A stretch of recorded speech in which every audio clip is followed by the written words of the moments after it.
It is great to be here today. I wore the closest thing I have to a flight suit.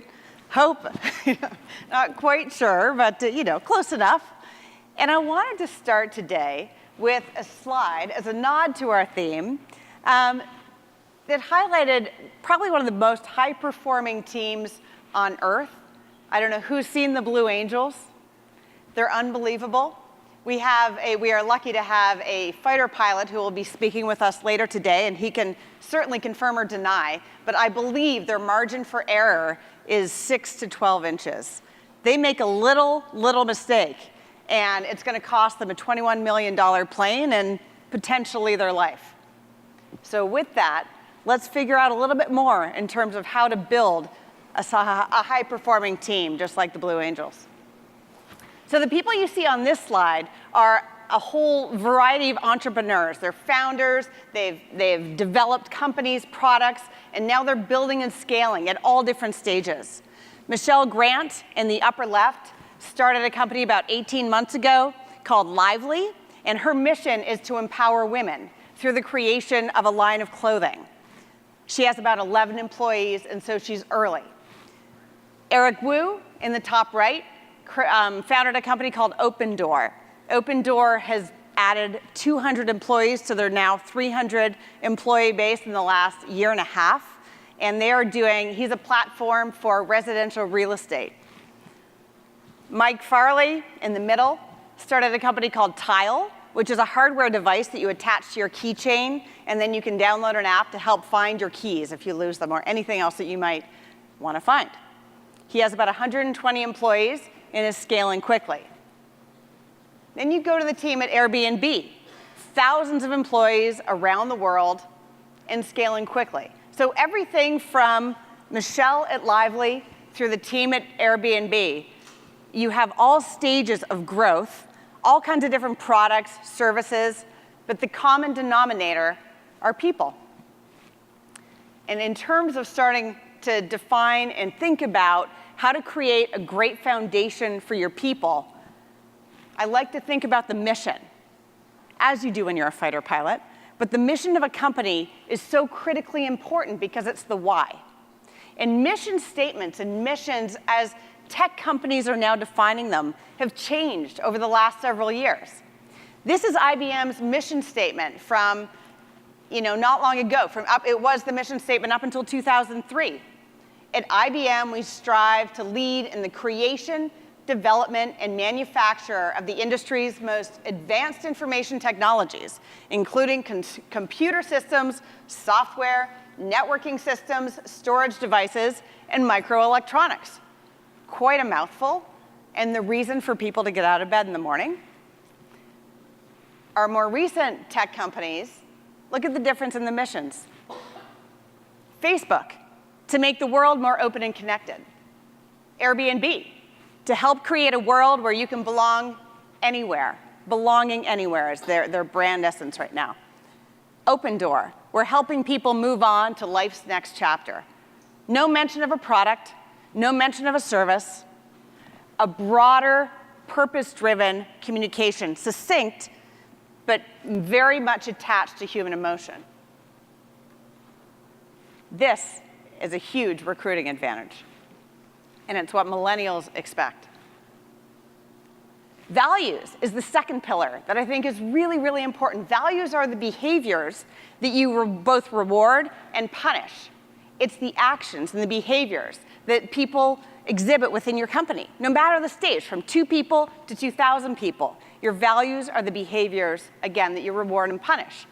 I have Facebook's values up here because they're pretty well known, but they are so central to how the company is run. And they've been an incredible anchor for that employee base as they've grown to 18,000, 19,000 people.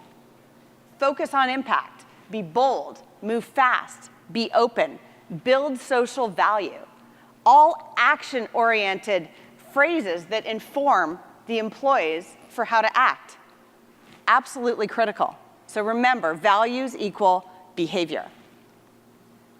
What is company culture? It's defined as how your values are displayed in people's actions every single day. That is what forms your company culture. And there's actually a business case for spending a lot of time. Again, whether you're 2 people, 50 people, 250, 5,000, company culture is critical. The business case, as this suggests, is that better company cultures result in better businesses. Since 2009, a portfolio of Fortune's best companies to work for outperformed the S&P 500 by 84%. Similar portfolio of Glassdoor's best places to work outperformed the overall market by 115%. It's significant. Now, that's the business case. Then there's the why, the human practical orientation. The mission, the values, and the culture are the North Star. Again, emphasis on whether you're 2 people or 5,000. Through the ups, the downs, the highs, the lows, people want something to anchor to, and this is it. The mission and this all becomes the roadmap for recruiting.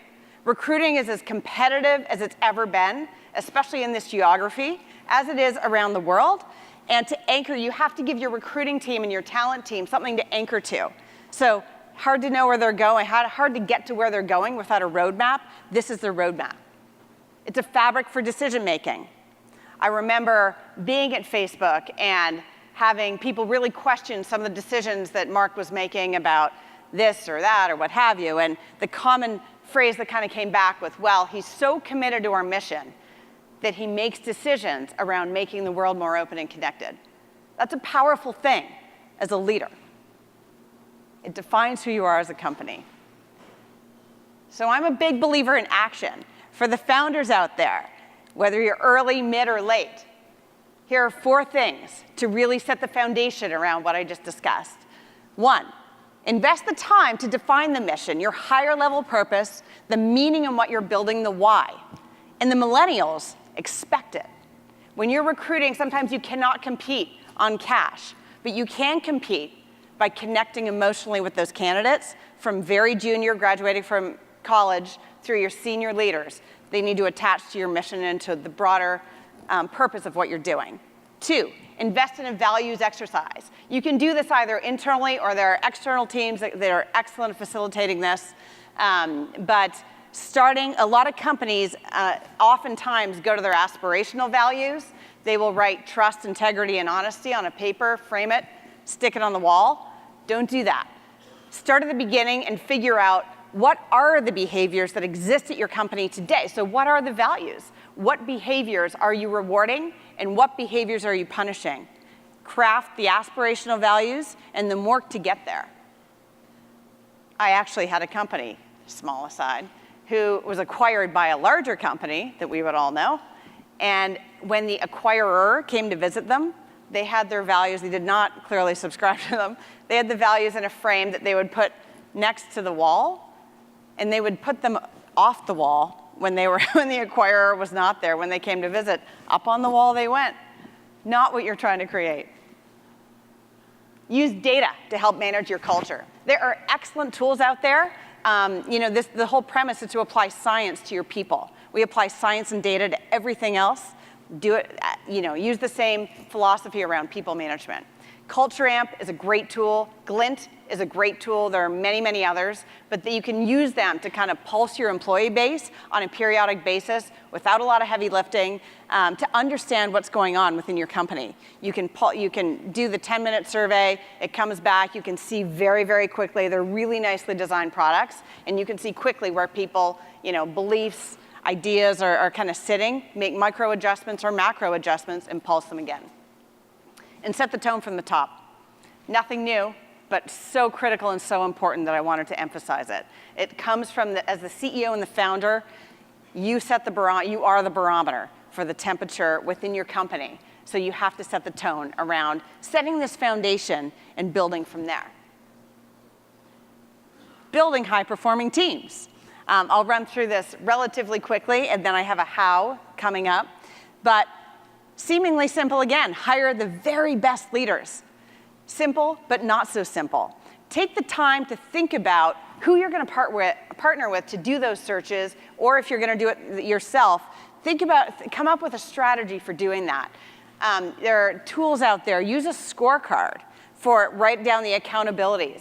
whether you're 50 people, 300 people, what do you want that chief marketing officer, what do you want that VP of finance to do over the next 12, 18, 24 months? If you can list the accountabilities, you then have a template against which to hire and a criteria, so that when you go to market, you can be very articulate, consistent across your team and your board around who you want and why, which gives you some objectivity around evaluating candidates. Set high expectations. When people go into Mark Zuckerberg's office or Cheryl's office or Jay Parik's office at Facebook, and you present what you're doing, either from a product or a process or some other idea, they will often come back and say, that's great, that's a great baseline. Now 10x the idea. What's the 10x of what you just presented after you've just spent years and time working on whatever it is? So I encourage all of you to build a culture and to incorporate that into the landscape of the company that you're building. 10x and create that kind of a mindset, and you'll be amazed by the results. Trust with your employees. When employees join your organization, there's a psychological contract that you're entering into. Be aware of it, know what it is, and to the best of your ability, try not to violate it. And when you do, talk about it. Manage the culture. You're going to hear this a few times today, but really intentionally manage that culture. No matter how small or big, it's something you can do. We can now have ready tools to manage it with data, but proactively manage it. Retain your great performers. Know who your top 15% are all the time, especially in the competitive market, and retain them. This kind of goes with the pay unfairly, which is number 6. This is, Laszlo Bock, who is the SVP of People Operations at Google, wrote work rules that came out 2 years ago. And one of the big controversial things that he said is to pay unfairly. And as somebody who has recruited and tried to win people against Google several times, they do pay unfairly, very much so. It's very hard to compete. But when you're either attracting a great leader, retaining your top 15%, pay them unfairly. Not everybody in the same job has to make the same amount of money. Develop your leaders. This is an area that I have particular passion around, and I'll talk about leadership in a minute, your leadership system. But investing, having people, so that compensation in cash and equity is one thing. People want to be at companies, startups through big, where they think that there's a huge investment in them, that they're going to be able to grow at that company. You're never too small to talk about developing your leaders and developing your employees, and that comes from you, the CEOs. Align incentives, compensation, performance. There are great tools out there for compensation, option impact, Compensia. Most people use Radford when you get to a certain size, but there are tremendous resources for early stage companies. Use them. Embrace your mistakes. This is, again, back to building trust. Talk about them, admit them, learn from them. And create a feedback loop. I would challenge all of you to go back today and think, what kind of a feedback mechanism do we have within the company to talk about what we're doing? Especially as you scale and grow and you raise your B and you raise your C and you raise your D.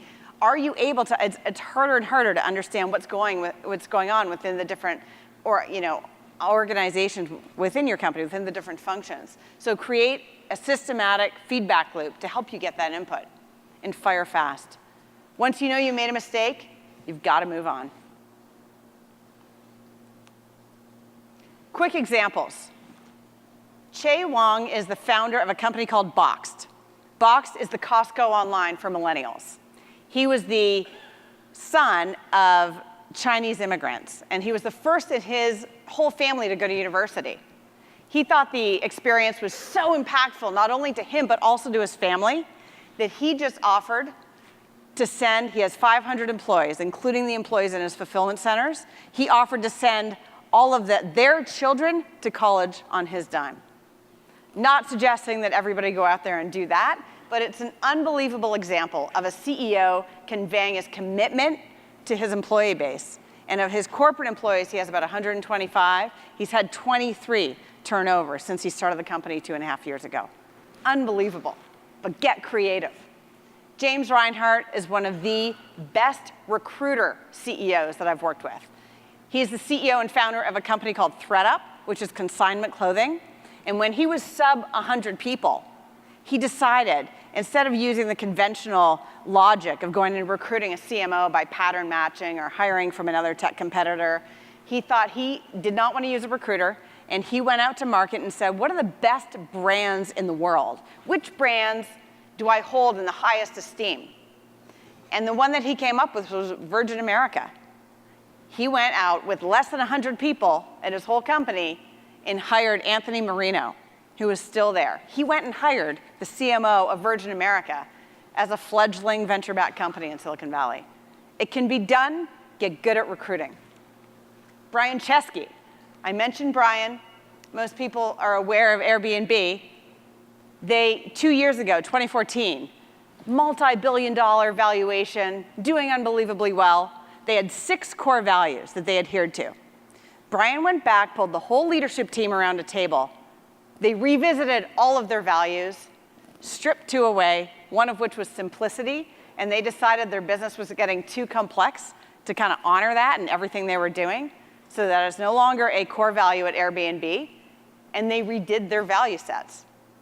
It's as you grow, as you change, as you scale, revisit the content, revisit your values, make sure that you're living what you say you're living, and be authentic about it. And companies as big as Airbnb have done it. Quickly, developing leaders. There's a leadership system within the companies, big, small. It's comprised of the CEOs and founders, CXOs and VPs, the leadership team, the people managers, and I really want to highlight and emphasize the individual contributors who are often co-founders who do not manage big functions or team. Critically important, influential leaders within your company, and figure out how to embrace them and consider them a part of the leadership system. So training, mentorship, whatever it is, coaching, because people look to them, even though they may not be running it. Their role may have changed over time. I'll run through this quickly. Take action. In terms of building high-performing teams, for hiring the best leaders, use tools, hire the best search partners, use your venture firms, use your investors to figure out who to hire, and sell. Everybody on that team, on that hiring panel, on your leadership team should be able to sell at every turn. Set high expectations, the 10X challenge I talked about. Build trust, the language you use, the feedback mechanisms you have, the tools are really important. Manage the culture, proactively, surveys, feedback, empower your employees to do things, make decisions, and make changes. Retain your top performers, big star next to this one, know your top 15%, and get arms around them. Pay unfairly, same type of thing. Your best people, as Laszlo says, are probably being underpaid right now, and they'll deliver way more value than you think. Develop your leaders, align comp, embrace mistakes, create a feedback loop, and fire fast. Take the time to make sure you're making the right decision, and once you know it's not going to work, know the law and do it. This is the Blue Angels. I wish you all the best in your own journeys. Thank you.